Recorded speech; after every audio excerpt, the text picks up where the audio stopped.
Welcome to Real Money Talks. Real strategies from the moneymakers and the world changers that you can use to make millions, keep those millions, multiply your wealth, and build your team. Here's your host, author of 5 New York Times bestsellers, money expert on Dr. Phil, CNN, CNBC, The Street TV, Fox News, and The View, Loral Langemeier. Hi, this is Loral, and you're at Loral's Real Money Talks podcast. In this podcast, we talk about how to make money, strategies, techniques, tactics. We talk about how to keep it, how to invest it, and do it with the team. So I always bring someone on that's either in our community, doing amazing work, and can help serve you on how to make more money, or in any of those categories. If you have any questions during the podcast, or as you're passing it around to your friends, go to askloral.com, it's ASKLORAL, and ask a question, make a request. You can even make a request to speak to our guests, any of them that you've ever heard on our podcast. So today we're going to talk about marketing. Marketing is the answer to everything. It's what starts everything in your business. Without a lead, you can't get a customer. It's very difficult. And then tracking marketing dollars is another thing most people don't keep track of. So I have Adam Kipnes with me on today, and he has been in our community. He is an extraordinary marketer and really a marketing strategist. So Adam, how did you get to where you were? And so give us a little background about you. Thanks, Laura. I appreciate you having me on today. Yeah, I've been working primarily the small business world, working with independent entrepreneurs for the better part of the past 18 years and helping them grow their business. And in that time, I've learned what most small business owners do improperly when it comes to marketing. And then I learned from myself, and then built a system around it to help my clients make money first. So most small business owners do the work first. My work with them is to help them make money first, because then with that money, they can invest in the business, they can invest in themselves, and they can invest in other ways to make money. So my go-to is, let me find you $10,000 to $50,000 in new revenue through marketing techniques first. We capture that money, and then we utilize that money to make a better business. I love it. So people make money, like we said, through marketing strategies. So first, I know you just spoke to kind of what that means, but be really, really clear. Like, why do people need the marketing? I'm just going to go to the why. Why do people need the marketing first? Well, people need the marketing first because small business owners need more money. If a business makes $50,000, they seem to spend $50,000. If they make $100,000, they spend $100,000. So there is no typically money set aside to grow the business. So that's why they need more money first. So they have that access to invest in additional marketing and additional influence in the marketplace to keep that train rolling. If we start by being better at our jobs, we can do that all day long and still not have a viable business or have the lifestyle we want. So talk about the plan. So what you do, I'd say your strategy skill set is what people hire. So inside that, what's the marketing plan consist of? Just so we kind of go through the bullets, and those of you listening on the podcast, you can come back to this point and actually, write it down, get a pen and paper, or go grab that right now. So talk through those components of the plan. Yes. So most people, when I speak to groups, I ask them, what is the point of marketing? And almost invariably, they say it's more leads.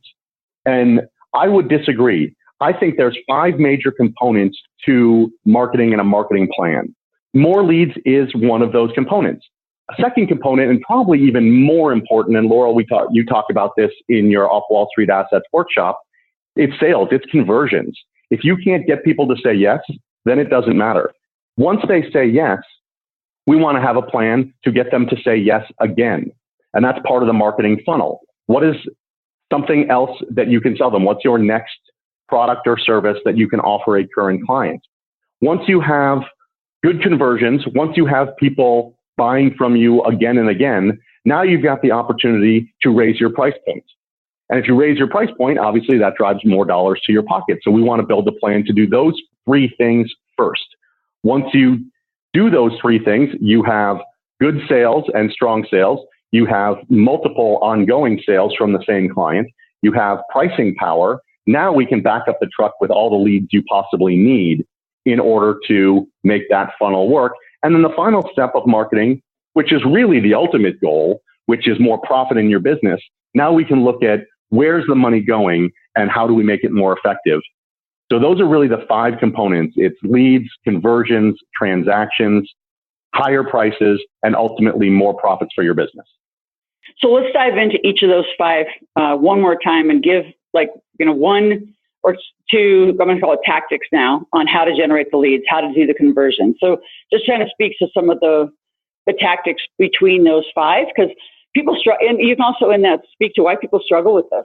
I mean, every entrepreneur on the planet, unless they just naturally dive into learn marketing, if I look at, across the board, it's usually, like you said, not fulfillment isn't the issue in a business. It's their lack of understanding marketing and then knowing how to actually get it done.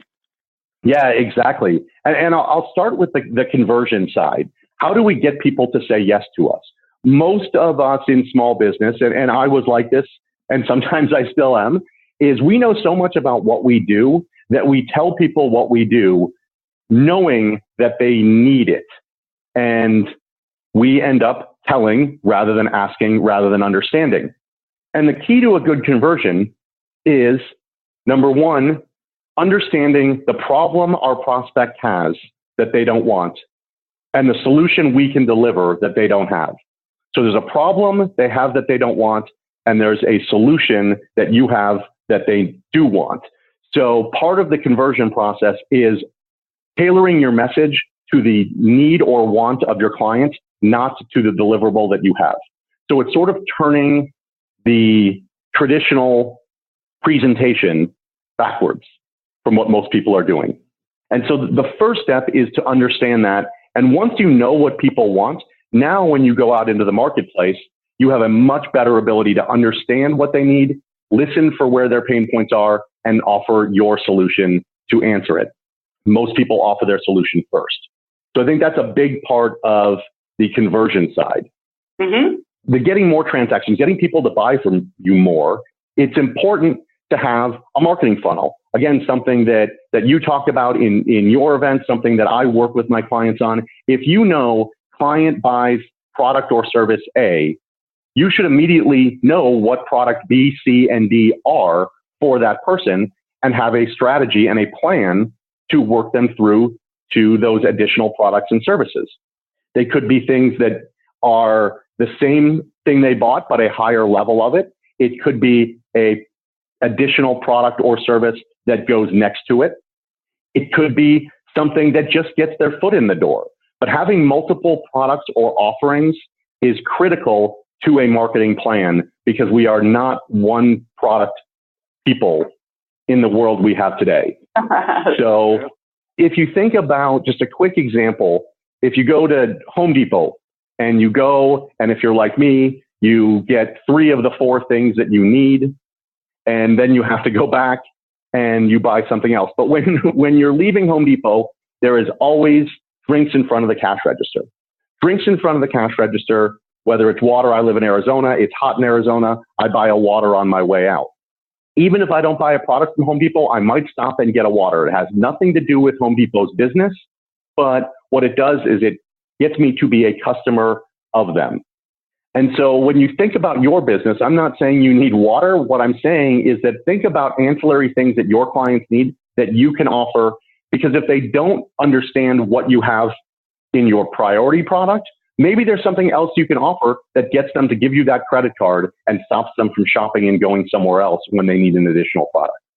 So why is it that just overall, why do people, I know people listen to the podcast and think, I get it, but there's a big difference between getting it and then getting a result. And there's a huge struggle in that. So speak to that. I'm constantly in conversations with our team. So we can get a funnel up, we can get Facebook ads up, we can get other campaigns up. But if they're not converting, just because you did the action, therein lies the struggle, right? Just because you did the action doesn't mean you get the result. So speak to that struggle that I think is consistent and ongoing. Yeah, I think the biggest struggle we all have, one, is that we can do the actions, like you said, we can run Facebook ads, but we get ourselves involved in current clients, we get ourselves involved in the day-to-day, we get ourselves involved in what I call pushing papers around our desk and calling it work. And next thing you know, you've done a number of things that have nothing to do with your business. And the revenue generating side always comes last. We feel like customer service is more important. I need to take care of my customer. No, you need to get more customers into your business because you are going to take care of them because that's what your business does. And I coach on a specific model in order to do the right activities in order to overcome what we're talking about, which is lack of follow through on the important things in our business. And it's really thinking of 4 questions before you do anything. The first question, and is the most important, is what I'm about to do going to get me paid? And that could be get you paid in terms of converting a new client, or that could be get you paid in terms of selling additional products and services to current clients. The second question you want to ask is what I'm about to do going to serve my purpose? And that purpose can be growing the business. That purpose can be helping more people in the world. That purpose can be spiritual for some people. But if it gets you paid and serves your purpose, it's probably an important thing for you to do right now. The third question is, does what I'm about to do need to be done by me? And we do a lot of things in our business every day that take our eye off the ball, take us away from our revenue generating activities. And it's not really our job. We can outsource it to a vendor. Maybe there's a software program that will do it. We can hire someone to do it. And so in doing that, we can offload work, creating capacity in order for us to do revenue generating activities. And the fourth question is a big one. And it's, does what I'm about to do need to be done at all? There's a lot in our business that doesn't add value to your client. There's a lot in our businesses that doesn't add value to us.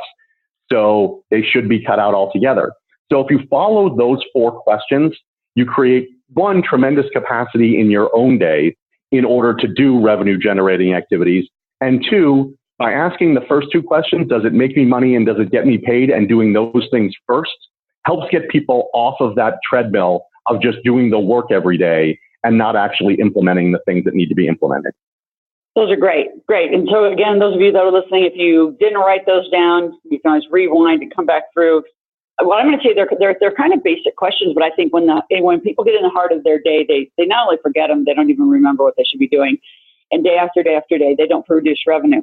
So what I would encourage a lot of our clients to do is produce a revenue chart where every day the activities they do, can they tie it immediately to a source of revenue that's coming in right now? As you know, I teach this, short-term fast cash. Then there's like cash that might come in the next few weeks. Then there's cash that could come in the next few months. That's also a huge client issue and the kind of clients that you're attracting. So in that, let's, Adam, switch gears a little bit. I want to talk about funnels. Everybody needs a funnel. It's been, the way that it's been out on the internet for a very long time on how to do a lead capture. So describe what a funnel is, why it's critical, and how does someone get started even doing it and really get tactical, like from the lead magnet to the conversion of the videos, explain the funnel and what it is. Yep. And I'll start a little bit sort of at the bottom of the funnel and go to the top and then explain it a little deeper. Most of us have a product that we want to sell when we're talking to someone. And usually it's sort of our bigger package, our higher ticket item. People might say no to it because they're not ready to buy it. And then we have no place to go. We don't know what to do next. And then that lead dies or that lead goes away and we don't have it. So the purpose of the funnel is to get people engaged with you so they are ready to buy your higher ticket or more expensive services.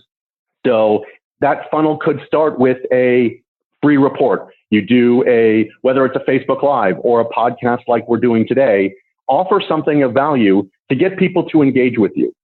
Once they engage with you, now you can go through the funnel to a product like a book or like a lower end service. Even if it's something that's $10 or $20, that can be the top of the funnel or that can be the second step of your funnel. The third step of your funnel is going to be probably more engagement with you personally. And then the fourth step of the funnel for me is a larger year-long coaching program. For somebody else's business, it could be buying a car. If you sell cars, you don't start with, hey, do you want to buy this $50,000 car? It's getting engaged with you and understanding, here's the process on how to buy a car. Here's what you need to look for. Here's our service offering. Now someone's ready to buy a car. So the purpose of the funnel is to get engagement where the next level of service is much more likely for someone to say yes. If we start before they're engaged with us, we lose them from the beginning. So we want to start with that. Now, if we get tactical on how to do that, you can do it through Facebook. You can do it through face-to-face. You can do it through SEO. And I know that you had a podcast with Chloe Spencer a couple weeks ago where she goes through SEO and the benefits of it.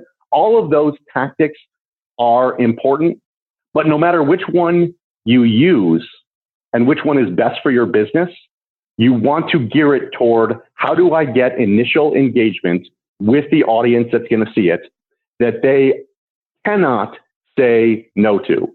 If I'm offering a free book and I've got a link, free book from Adam that you can go to that walks through 8 different pieces of marketing step by step that you can implement today, you get that free book. And now if that's of interest to you, when I pick up the phone and call you, or when we meet, or when I send you an email, you're 10 times more likely to actually say, yeah, I want to find out what he has to say because I already got something of value. And that's why the funnel works, because you get value, you create more value, and then people are customers, people know, like, and trust you and will continue to buy from you. And statistics say they're 7 times more likely to buy from you again than a new customer is to buy from you first. So that funnel allows multiple sales without multiple people. Everybody's doing Facebook. Talk about the other channels of marketing. Is it all? Is it an answer to all, or is it specializing LinkedIn, YouTube, other special, what I call specially very niched groups? Is it just the overall Facebook? Where, once you have your funnel, do you go market it? And then add to maybe just the distinctions, like what each of those channels can do better for you. So depending on, what their avatar is, and the folks listening, maybe why they would use them as well. Yeah. Each of the channels. Yeah. And I appreciate that you said that, because that's right where I was going to go. Facebook can be great. LinkedIn can be great. YouTube can be great. But most people don't do the first step, which is knowing who their customer is, knowing what you want to say to them. That's just the strategic side of marketing. Facebook and YouTube and LinkedIn and Pinterest and Instagram, those are all tactical sides of marketing. So if you do the strategic side, who do I want to talk to and what do I want to say to them? That's first. Once you know that, then we can say, all right, where do those people live?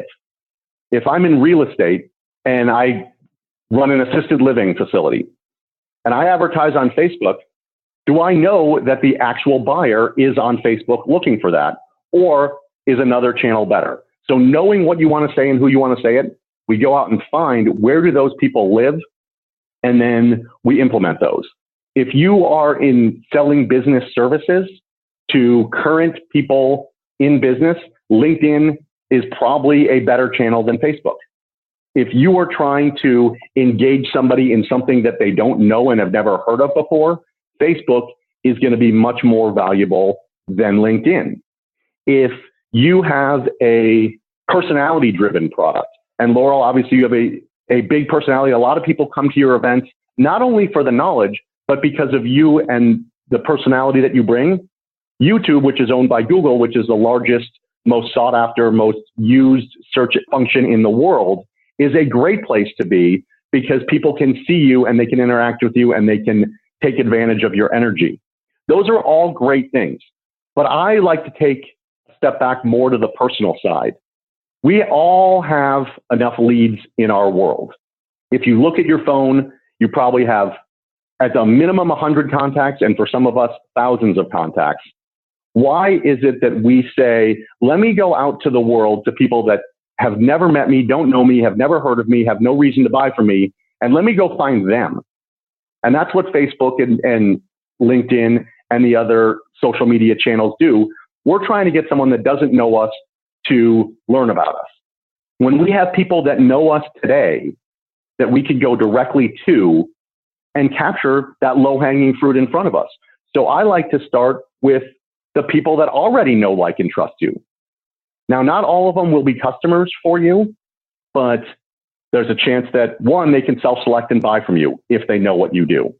Number two, they might be a center of influence for us, somebody that can introduce us to others. And third, they might be joint venture partners. A lot of us sit back and wait for referrals. Be proactive, and rather than asking for referrals, find joint venture partners of people that can refer your business. So rather than starting by spending money and going out into the world to find new people, stay close to home, work with the people you know, tell them what you do.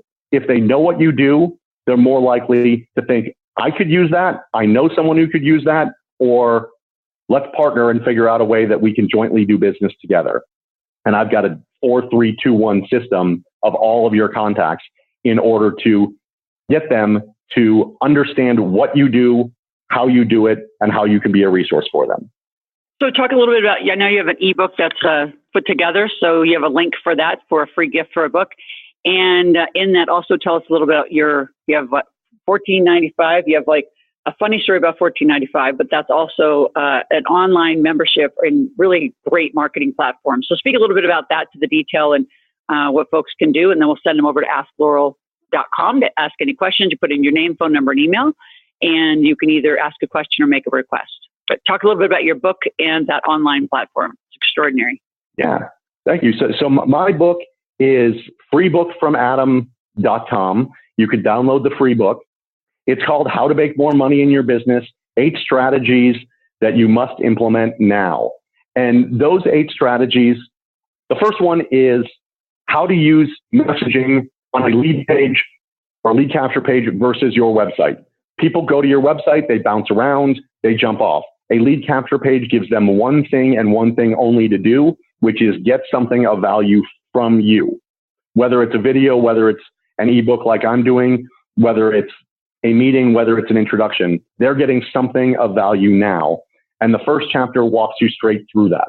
The second chapter of that book talks about joint ventures and how joint ventures work, how to think about who is your client and who are the other people that sell to that same client. And it walks you step by step on that process. And in a joint venture, you have the opportunity to attain new revenue because of an introduction you make, or pay revenue to someone who makes an introduction to you only after you get the client. So it's paying marketing dollars after you have a client rather than paying marketing dollars in hopes of gaining a client. It also talks about the value of upsells and cross-sells, which are part of the marketing funnel. It talks about the value of a drip campaign. And that drip campaign can be email-based, it can be text-based, it can be phone call-based. But statistics show that people buy on the 5th to 12th contact with someone. And most people, 80% of people, stop after number 1 or number 2. So having a drip campaign is critical. And it actually, the book walks you through how to do that using current content that you already have to build that drip campaign to stay in front of clients. And then the last chapter of the book talks about how to make more money through the use of bundling versus discounting. Many of us say, oh, you can't afford that price, I'll discount it for this price. What this chapter walks you through is saying, here's the price, you're going to get this, oh, and you're going to get these bonuses if you act now, giving more value for more products rather than discounting the price of your current product. So the book walks you through all of those things step by step, and you can implement them in your business right now. That's freebookfromadam.com. And for those of you who want support in doing that, and I can actually walk you through that process for your business and show you that there is $10,000 to $50,000 in your business right now that you are just not capturing due to not using the proper strategies. If you go to new10k.com, we can set up an appointment and I can walk you through that.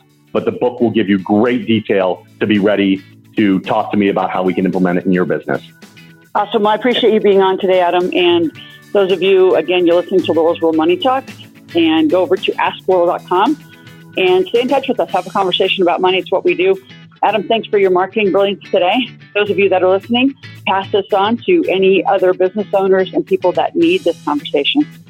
Have a great day. Thanks, Adam. Thank you very much, Laurel. Appreciate it.